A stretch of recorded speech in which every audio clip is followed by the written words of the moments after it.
I'm this yoga coach for the biggest stage in the world. And I call it just daring to believe in yourself in the form of standing on the X, and the biggest path of spiritual growth I've ever known. Well, there are divisions in this event, which that alone has a connotation, I will tell you. But there are divisions in this event, and there's a category called 50 plus. We're talking about age, number of years on the plane. And so that line being drawn, that alone is a collective agreement that perhaps that's a lower talent pool. And that being in the 18 to 49 division would be a disadvantage, which I actually, I don't actually want to talk about myself, but I was mildly offended by that. I kind of felt like I don't make my point unless I am standing sandwiched in between an 18-year-old before me and an 18-year-old after me. Otherwise, I haven't made my point, right? But what I want to tell you is that I coach a whole lot of people, and in this conversation, specifically women who are in the 50 plus division. And there was this thing that I started to notice.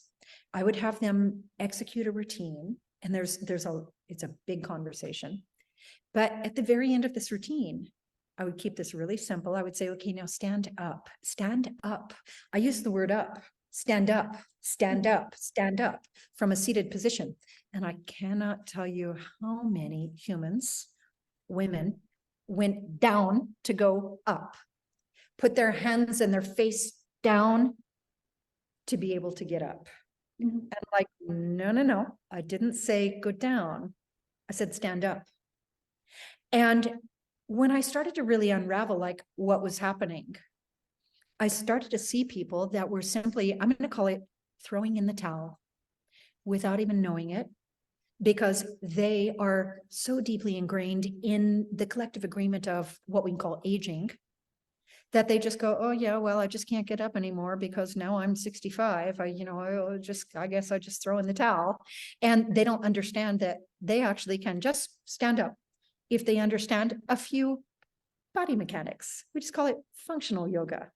So I have this entire collective of humans, men and women. And so I have to bring in an important point. When I started to really unpack this and look at people going down to stand up as an agreement to what aging is supposed to look like, not even understanding that they're empowered to do it differently. I hope I'm not talking too fast. I am so excited about this. I started challenging people of all ages, women in their 20s, men in their 30s, women and men in their 40s. Okay, let me see you stand up. And watching the way that they're living in their body with respect to gravity. And this is not specific to people over 50. So I started teaching everyone, not just people over 50, how to actually go up to stand up. And it's just a function of where's your body weight. You have to have more body weight in front of you than behind you. You have to have this, do that. If you can't find it, feel it, do this first, and then do that, and then do that. And now have these people actually just sitting down and just standing up, even though. I have to ask you, if you don't mind. So as you saw an improvement in their physical strength, because it's well known in physiology, as I'm sure you're aware, that strength is the first thing to go when you give up. Strength is the first thing to go before anything else. So as you saw them get stronger, did you see a change in their mental or energetic strength?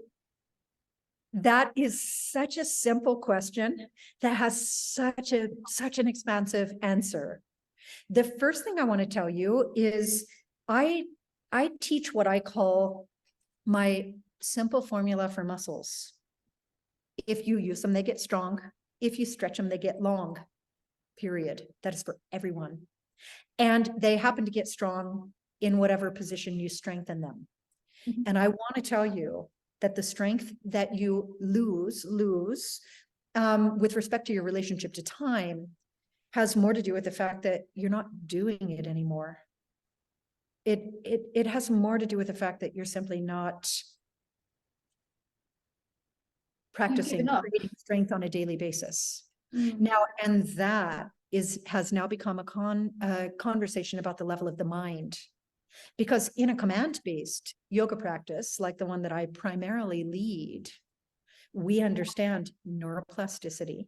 The power of a command-based practice is that you literally Send the command from the brain through the spine without the thought obstruction. These are my words, it's my teaching. And I'm going to tell you that when someone is no longer sending the command from the brain to the spine without the thought obstruction, that means they're no longer firing the muscles. And if they're no longer firing the muscles are no longer contracting. And if the muscles are no longer contracting, they're no longer getting stronger. And that has very little to do with age. That's a mind-muscle connection, but as the muscles feel weaker, the mind follows and the mind feels weaker. That's why we say one of the best things to do to strengthen the mind is to work out. Mm-hmm. What you're talking about is the difference between inside out and outside in. But working out is a function of the mind more than the body.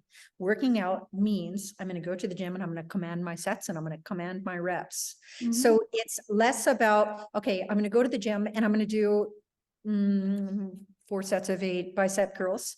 It's less about that. And it's more about the mind commanding the body during the bicep curls. That is where the strength is created, right? Through the neural network, the nerves that are firing the muscles. And the muscles can be fired and they will be fired if we fire them, right? A lot of people don't understand that. They think going to the gym is all about getting in shape and looking buff or getting fit. A lot of going to the gym, and most of the successful people in the world will tell you, it's the discipline, it's the mind control, it's this is where we go to think, this is where we go to focus, which I was hoping we'd get a chance to discuss about being present. Like in the gym, you have no option but to be present, otherwise you're going to get hurt. But it very much, it's more a place for the mind and spirituality. I don't know if the whole meme, this is my church, as in the gym is my church. It very much is the mind and the spiritual aspect